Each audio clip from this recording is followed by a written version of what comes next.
Good morning. Welcome to subramani.com. Please click on the bell icon and subscribe to the channel. Thank you. So, if I go to Bhubaneswar or Cuttack, I know which flight to take.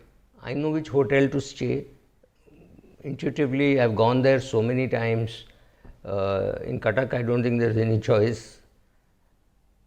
But if I want to go to some other place, if I want to go to Andaman Nicobar, I will do a little more shopping. I will ask somebody and say which is a good hotel to stay. I really don't know. I know which flight to take, there's not too much of choice. So that's fine.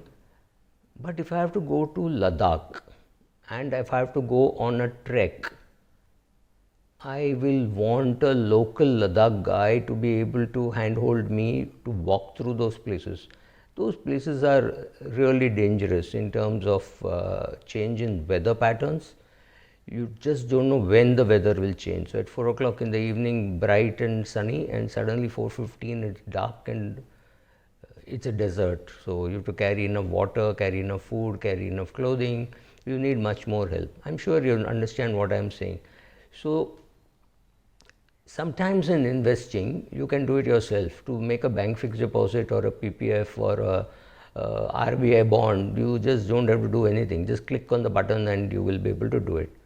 To take term insurance also, it's very simple as long as you don't make the mistake of taking something like a return of premium insurance. Just simple plain term insurance. You can go and take it online. That's not an issue at all. However, certain other products are a little more complicated. For example, medical insurance. Not everybody understands medical insurance as well as you need to understand to buy it. So you need to, suppose you need a 25 lakh cover. The most obvious thing is to say, I will go and buy it. But it's not so simple. You may have to buy just a 5 lakh base cover and 10 lakh top up and another 15 lakh super top up, which might actually give you a bigger cover with lesser premium, right? So you need help. So there you will go through an agent. So bank deposit, no agent needed. RBI bond, term insurance, no agent needed. Medical insurance, I would always advise you to go through an agent simply because making the claim and all is going to be complicated. Therefore, you should go for that. Now comes to mutual fund. In a mutual fund, do you need an agent? Do you not need an agent?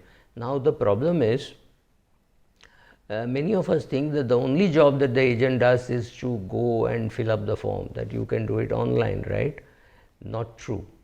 The agent does much more, and the questions that you have to ask yourself: do I want to be a DIY? Do I want to go through an agent? Do I have the competence to do it myself, or do I have the competence to look for a good agent, right? All these combination of questions have to be answered.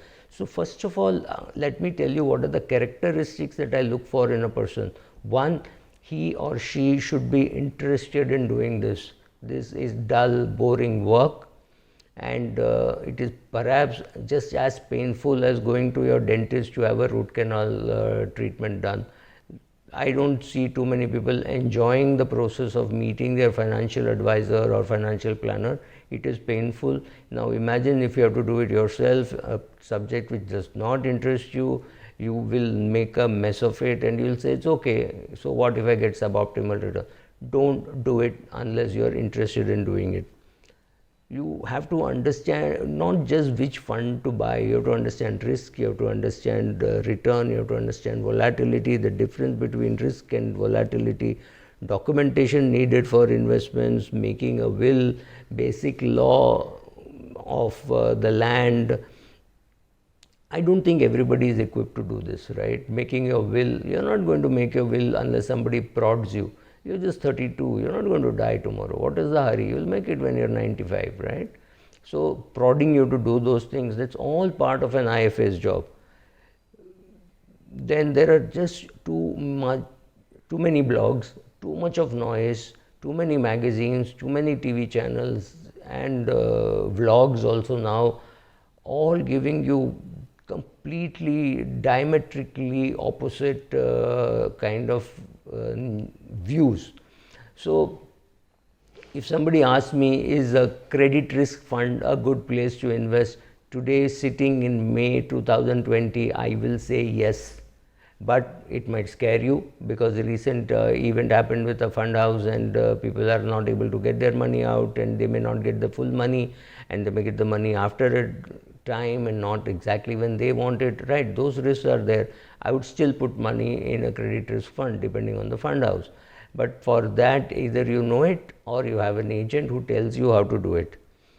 Then one more thing is, there is no, like I said, there is no all or none in advisory. You tell your advisor, look, I know which equity fund to invest, so I am investing in large cap equity funds or multi cap equity funds with a large cap bias.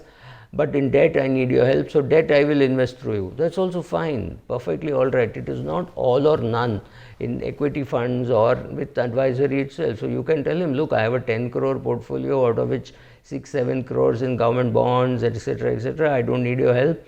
I have about 1 crore to invest in debt funds. Can you help me with that? That's fine. Don't believe that it's an all or none, that when you go to an advisor, you have to go to an advisor for everything. Go for those parts. Like I said, for Ladakh, I need a guide. For Bhubaneswar, I don't need a guide. For Cuttack, I don't need a guide. I know the place. I know how to travel there, right?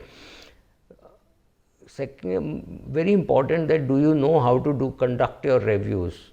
Do you conduct it impartially? Do you say, "ठीक है, it doesn't matter, there will be reversion to mean"? Or do you say diligently, no, 3 years this fund has underperformed and therefore I will shift from this fund to another fund? Or will you say, I'm anyway going to put only in an index fund? To put money in an index fund, you don't need an advisor, right? So if you can do your own reviews, if you can involve your family to be interested in it, your daughter is 18 years of age, she's planning to do CA, great, she could be involved in it, your wife could be involved in it, or if you are the wife, your husband could be involved in it, right? So you could do all that. And you should also check out the fees. If the fees for doing all this is a reasonable amount. I know people who charge 15,000 rupees for the whole year to do it. To me, I think it is worthwhile, especially if you have a big portfolio of, say, even 2-3 crores. 12,000 rupees doesn't sound very high. So find out, how is he going to charge you? Is he going to charge you a fee, or is he going to charge you a commission on the products that he sells? Based on that, you decide, because commission based products are not too bad as long as your fund size is very small. If you're at 50 lakhs, it doesn't matter that he makes 1% of that, that is 50,000, because if he's going to charge you 1 lakh fees, that's high. But if he's going to charge you something like 12,000 rupees, then even at 12 lakhs it makes sense. Believe me, what he charges you is not what he gets, because out of that he has to pay GST and income tax, right? So something like 0.70 seems to be the cost today for what an IFA charges you or what an RIA should charge you. But there are RIAs who charge you on the time spent. That will obviously be cheaper, but then also look at competence of that person. So if you can find a good competent advisor who charges you a flat fee for the time spent, and you believe he is competent. I am not here to pass a certificate saying, here is a list of competent advisors. I have no clue who is competent. I know there are many fee-based guys, there are many commission-based guys, there are people who do both. So you choose that, but first of all, answer all these questions. Are you interested in doing? Will your family be involved? Will you spend a Saturday afternoon or a Sunday afternoon in doing this, or would you prefer watching cricket or football? So you have to answer those questions. Then when you realize that you don't want to do it, then you hand over, you start it and then you hand over, or you say, or you find out that you handed over to a person who is not doing a great job, then you can take it back. All kinds of fluctuation, all kind of permutation combinations available. Make sure that within your family, are you the person to whom people turn to? I mean, if there is a mutual fund query, or if there is a death in the family and some transmission has to be done, maybe fixed deposits, maybe mutual fund, are you the go-to person? If yes, which means everybody around you also thinks that you know this stuff, then make sure that you know it. There are many NISM exams which you can write. Write a couple of exams and find out where you stand. I mean, it costs just 1,500 rupees. I do not know if they have raised fees recently. So 1,500 rupees is a very small price to pay for learning to find out whether you know. And if you get 90%, 95%, whatever normally people get in marks in that range, At least you have proved to yourself that you're competent to handle your money just as you're competent to handle somebody else's money. Then start giving advice, telling people this is what you should do. But please understand, advisory is not so simple. Advisory doesn't mean you say, I did it so you can do it. That is the worst form of advisory. So find out what you are capable of doing, what you enjoy doing, and then if you're having fun doing it, do it. If you're not having fun, it's worth having an IFA. Thank you.